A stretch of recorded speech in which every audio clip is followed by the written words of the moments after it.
Šta je potrebno da bi neko bio uspešan u životu? Svaki čovjek ima 4 života, emotivni, zdravstveni, poslovni i društveni život, i da bi bio uspešan u životu, on treba nekako da izbalansira, tako, ta svoja 4 života. Znači, nije uspešan čovjek koji je uspešan samo u poslu, tako, nije uspešan čovjek koji se samo druži, tako, ili koji ima samo rešen emotivni život. On mora da ima rešena sva 4 pitanja. Sad, koliko učestvuju u uspešnosti u nekoga čoveka, koliko učestvuje emotivni život? Emotivni život je 40% ili više sreće u životu. Znači, ako promašite emotivni život, vi ste praktično skoro pola života promašili. Zdravstveni život utiče 30%. Znači 30%, poslovni život 20% i društveni život utiče 10%.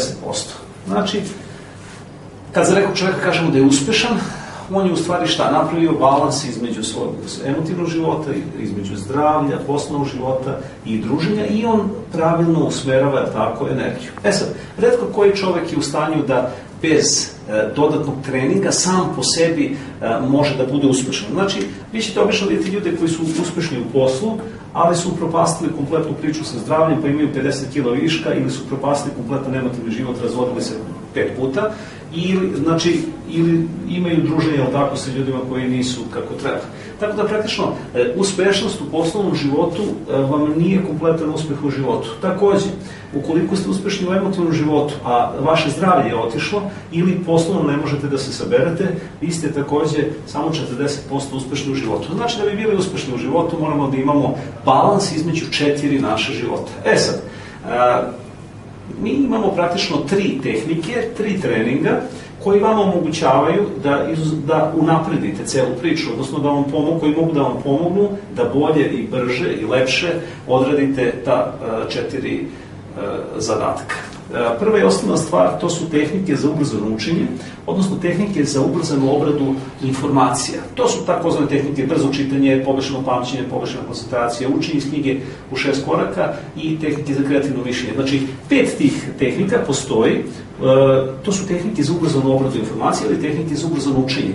Ako njih znate, vi drastično lakše možete da uradite priču sa poslom, drastično bolje možete da radite u pitanju zdravlja, po pitanju emotivnog života. Naravno, ovde sa strane imamo računare i engleski jezik. Računari i engleski jezik su tu samo da vam pomognu kao alatke koje, ako znate tehnike za ubrzano učenje, možete da koristite, tako, da biste unapredili, da biste brže procesuirali informacije, da biste brže obrađivali informacije. Znači, da bi se bili uspešni u životu, moramo da znamo tehnike za ubrzano učenje. Računari i engleski jezik se podrazumevaju. Takođe, moramo da znamo tehnike za motivaciju. Mi smo radili seminare dosta dugo iz tehnika za ubrzano učenje, i onda se ispostavilo da nije dovoljno da ljudi samo znaju te tehnike za ubrzano učenje i da nauče računari i engleski jezik, a ako ne znaju kako da se motivišu, ako ne znaju te tehnike za motivaciju, oni praktično ne mogu da sprovedu u delo priču kako treba. I naravno, postoje tehnike za komunikaciju. Vi možete da znate tehnike za ubrzano učenje, možete da se dobro motivišete, a ako ne umete da komunicirate sa svojom okolinom, vi ćete teško da prođete kompletnu priču. Sada ćemo da vidimo kako izgledaju te tehnike za komunikaciju. Postoji 7 tehnika za komunikaciju koje morate da znate. 2 od njih su takozvani filteri, koji nam služe da izbacimo višak informacija, i oni su izuzetno važni, i postoji tih 5 tehnika samih za komunikaciju. Ajmo sad da krenemo redom, prvo da vidimo šta su to filteri. Znači, postoje 2 filtera. Čemu služe filteri? Mi smo danas zasuti gomilom informacije sa interneta, iz novina, sa televizije, od ljudi. Znači, praktično stalno smo zasuti informacijama, i da bismo mogli uopšte da primenjujemo te tehnike za ubrzano učenje, znači da bismo mogli da ih primenjujemo, mi pored toga što trebamo da znamo tako engleski jezik i računare i te same tehnike, mi moramo da primenjujemo stalno te filtere. Znači, svaki čovjek mora praktično da primenjuje non-stop 24 sata dnevno te filtere. Sad, postoje 2 filtera. Prvi filter je za informacije kad neko nešto priča, ili kad čitate neke informacije iz pisanog izvora, ili kad gledate informacije sa televizije, tako, ili sa interneta, uvijek morate da koristite prvi filter. Da li, znači, taj koji nešto priča, da li priča iz iskustva i o čemu? Znači, ne smete da čitate tek tako informacije, nego prvo da vidite da li neko priča iz iskustva i o čemu. To je prvi filter. Šta to znači? Postoje 3 vrste informacija. Informacije prve klase, druge klase i treće klase. Informacije prve klase, to je nešto što je mnogo važno. Informacije prve klase, to je nešto što je srednje važno. Informacije treće klase, to je nešto što je malo važno. Sad, jedan primjer iz prakse, žena je došla na seminar i ja pitam što ste vi došli na seminar, pa moje dete je bilo kod vas i reklo mi je nešto i onda se ja morala dođe na seminar. Rekao, pa dobro, šta mi je reklo dete, to ste vi sad vi došli na seminar, ali njeno dete inače devojčica 5. razred osnovne škole.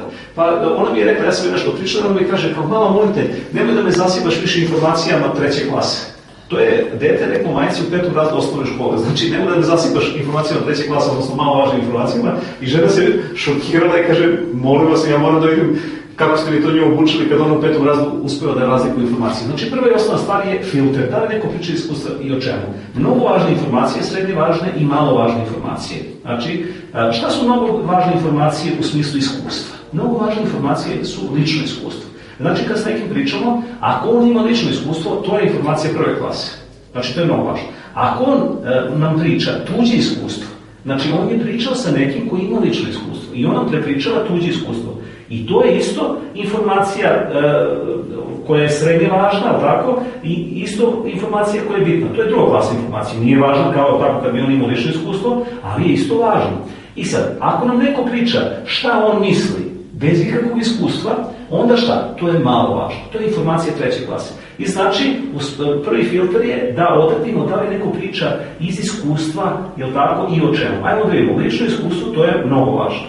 Tuđe iskustvo kad prepriča, i to je važno, znači, ali srednje važno, i šta on misli bez ikakvog iskustva, to je malo važno.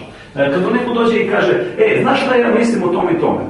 Šta neko misli o bilo čemu vas fizički ne zanima? Ako ima lično iskustvo, možete da saslušate tu priču. Ako nema nikakvo iskustvo, nego samo priča šta on misli, to je bukvalno nebitno za vas. Tako da, prva i osnovna stvar ako priča iz iskustva i o čemu. Sada vidimo šta bi to značilo o čemu.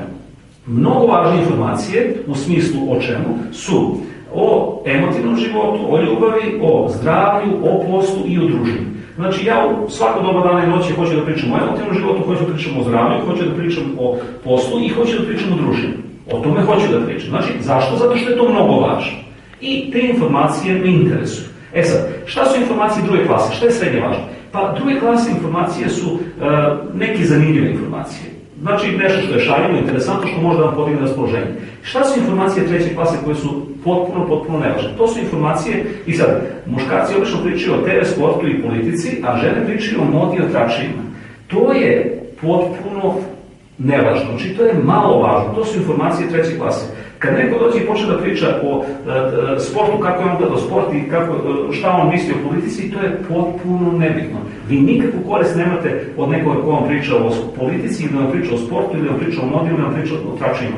Sad, danas se potpuno sve preokrenulo, pa onda žene se bave sportom i politikom, odnosno pričaju o TV sportu i politici, bavljanje sportom je izuzetno važno. A muškarci počinju da pričaju o modi i o tračima, tako? Tako da praktično prvi filter je da li neko priča iz iskustva i o čemu, znači da li ima lično iskustvo u tome, da li priča lično iskustvo, da li priča tuđe iskustvo ili da li priča šta on misli. Čim vidite da neko priča šta on misli, to je nebitno. Znači to uopšte nemojte da slušate. Ako neko priča o mnogo važnim informacijama, o zdravlju, o ljubavi, o poslu, o druženju, to možete da slušate. Ako neko priča viceve, znači nešto šaljivo, to može da se sluša, to je zanimljivo. Ako neko priča o TV sportu i politici, modi i o tračima, to uopšte ne treba da se sluša. Znači, to uopšte ne treba da se sluša. I to je ovaj prvi filter. Sad, kad bi malo čovjek proanalizirao, sve što se čuje u medijima je šta? TV sport, politika, moda, tračevi, pa sad su i oni počeli ovako da provaljuju da ljudi traže tako stvari priču o zdravlju, pa traže priču o poslu, pa postoje neki magazini. To sve praktično možete da preskočite, ne postoje informacije na dnevnom nivou koje morate da fizički pratite.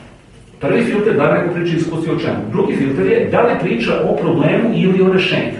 Znači, kad vidimo neuspešne ljude, oni 90% svog vremena pričaju šta? O problemu. A 10% svog vremena pričaju o rešenju. Uspešni ljudi rade kontra. Oni 10% vremena pričaju o problemu, a 90% vremena pričaju o rešenju.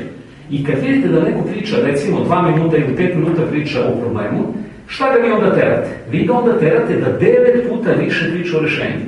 Znači, ako je 5 minuta priča o problemu, 9 puta 5 je 45. Vi ga terate onda 45 minuta da priča o rešenju. Primjer, dođe neko i žali se, jao što me boli kičma. Ok, 5 minuta ti priča o tome kako da boli kičma, to je priča o problemu. Onda ga naterate da on 45 minuta priča o tome kako će to da reši. I vi ćete vidjeti jako brzo da većina ljudi vole samo da priča o problemu. To su takozvani gubitnici i vi se klonite od njih. Znači, bežte kao đavo od krsta. Vama ne treba priča o problemu. Ti ljudi samo isisavaju energiju iz vas i bukvalno mogu da vam unište celu, kompletnu priču. Vi možete da znate sve tehnike ovoga sveta koje postoje iz ubrzanog učenja. A ako vi budete obrađivali i slušali nečije priče o problemu, vi ste u startu promašili sve. Znači, u startu promašili sve. I znači, ova priča oko tehnika za komunikaciju postoje dva filtera. Prvi je da li neko priča iz iskustva i o čemu, a drugi filter je da li priča o problemu ili rešenju. I to se odmah vidi. I vi, ako budete primjenjivali ova dva filtera, vi ćete čas posla da izbacite ogromnu količinu nepotrebnih informacija za obradu.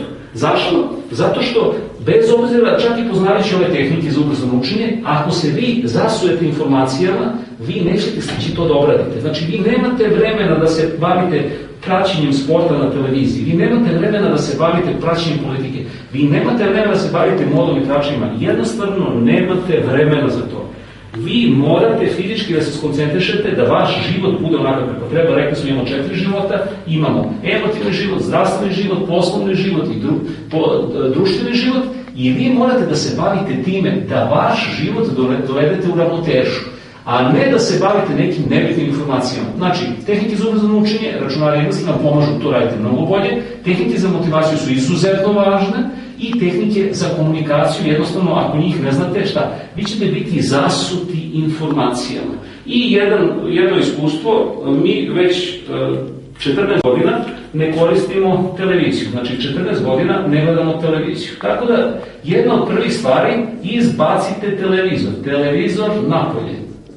Druga stvar koju morate da uradite, novine, dnevna štampa, napolje. Znači, to ne smete da čitate. Zasućete se pričom o problemima, zasućete se pričom o potpuno nebitnim stvarima, ko je koga ubio, zako, silovo, kakva je moda, kakvi su tračevi, kakva je sport, kakva je politika. Pa ovdje kad uđete da krenete da pratite koji je sportista postigao šta. Sad, on je došao i uzeo je, znači, da li će Đoković ovo drano? Đoković je napravio fenomenalnu stvar, znači, da skine jagu i anatemu sa našeg naroda, ali vodite računa, to nikakve veze nema s vama. Znači, to je sve svino lepo i njemu treba dati 10 Nobelovih nagrada za to, ali vi morate da se bavite vašim životom. Znači, vašim životom. On je uradio što je uradio, svi ostali su radili što su radili, ne smete da se bavite nebitnim informacijama jer jednostavno nećete moći da radite kako treba. I zaista, uspešni i pametni ljudi se razlikuju po tome što se bave tako. Isključivo informacijama prve klase. I zbog toga Žarka je došla kod nas, ona kaže, meni je ćerka rekla, mama, molim te, nemoj da me zasipaš informacijama 3. klase, i ja sam morala da dođem da vidim šta su to informacije 3. klase, kako to ja svoje dete zasipam, jel tako, tim informacijama. Znači, kod tehnika za komunikaciju, ovo su dva filtera i ako njih budete primjenjivali u svakodnevnoj komunikaciji, vaš život će da dobije potpuno drugu dimenziju.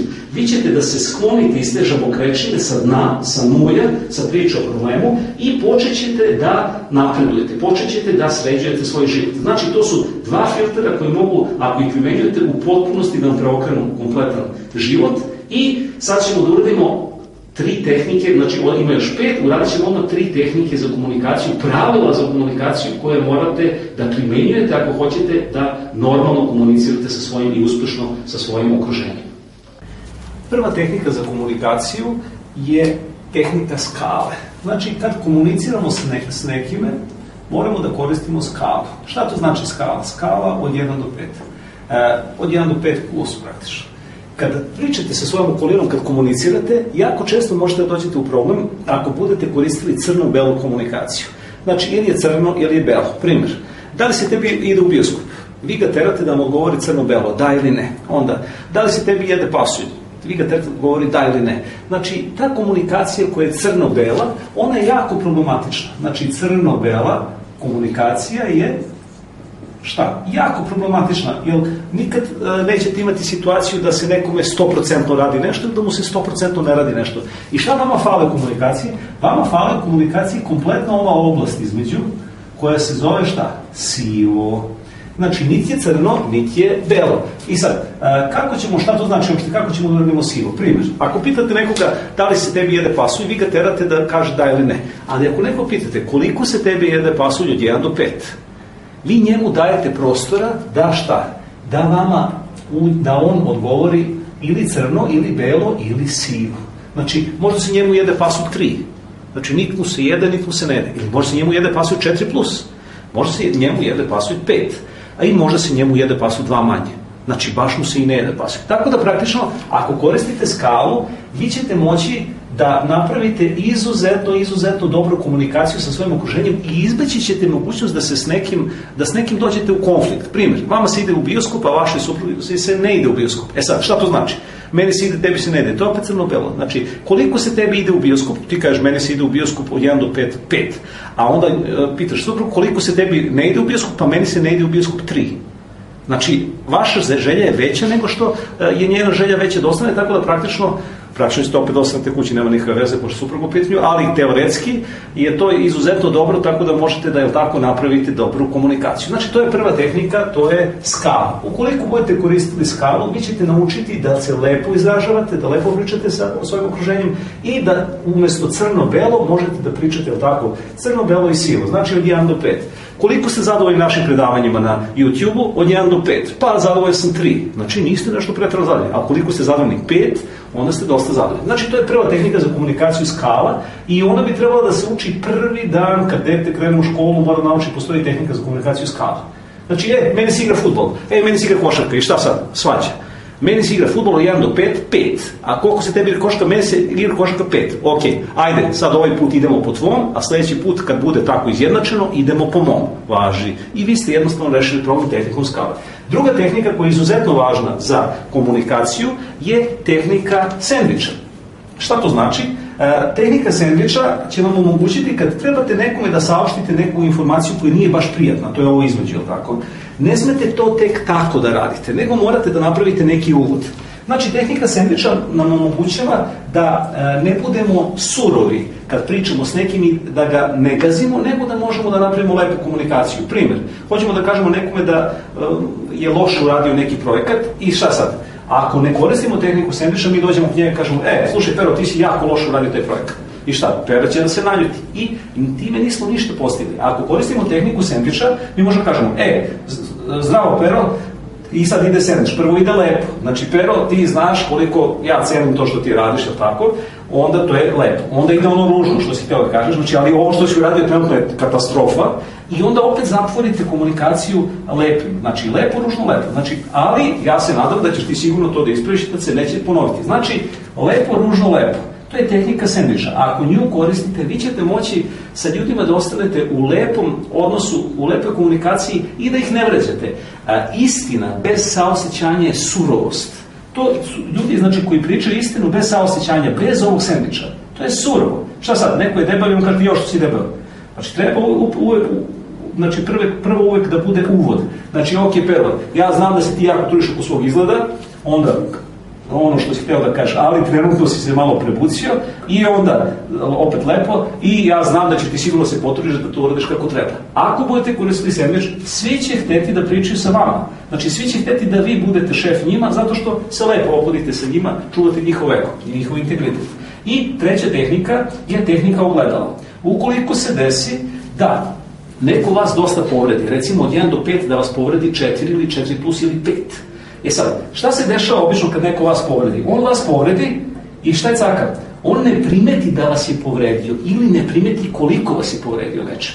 U toj situaciji, umesto da vi skočite odmah na njega da mu iskopate oči, šta trebate da uradite? Trebate da mu date povratnu informaciju da je on vas povredio. I šta onda kažete? Prvo kažete tehnikom skale, slušaj, ti si mene povredio 1 do 5, 5. Međutim, to nije, kao kažem, to u nekim situacijama nije baš delotvorno zato što po tuđoj koži 20 udaraca nije ništa strašno i 100 udaraca nikakav problem. 1000 udaraca po tuđoj koži nikakav problem. Možda biješ ceo dan, jednostavno to ti ne osjećaš, osjeća neko drugi.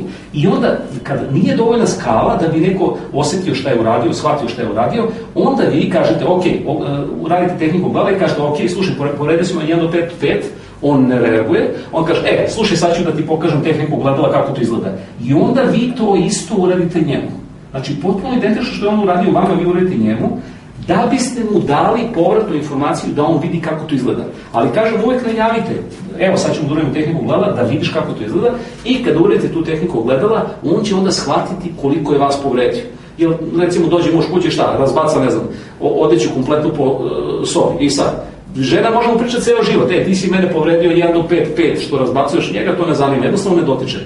I onda mu kaže, ok, slušaj, evo sad za tebe, tehnika ogledala, onda on ostane kući, da mu da spremi ručak ceo dan, onda žena dođe s posla, uzme, razbaca stvari na sve strane i kad ovaj bude morao da skuplja za njom, onda će shvatiti kako to izgleda. Znači, morate da koristite i ovu tehniku ogledala. Šta smo rekli? Postoje, još jedan put da sumiramo, 3 tehnike za komunikaciju. Tehnika skale, ona nam omogućava da jako lepo pričamo sa ljudima, umjesto crno-belo da pričamo i sivo. Postoji tehnika sendvičar, ona nam omogućava tako da ne budemo surovi, nego da kad pričamo sa ljudima da ih poštedimo, tako, te surove priče, tako, nekontrolisane. I postoji tehnika ogledala, tako, ako ne upali ova skala i ako ne upali sendvič, da onda praktično objasnimo nekome šta se tu dešava. To su 3 tehnike za komunikaciju.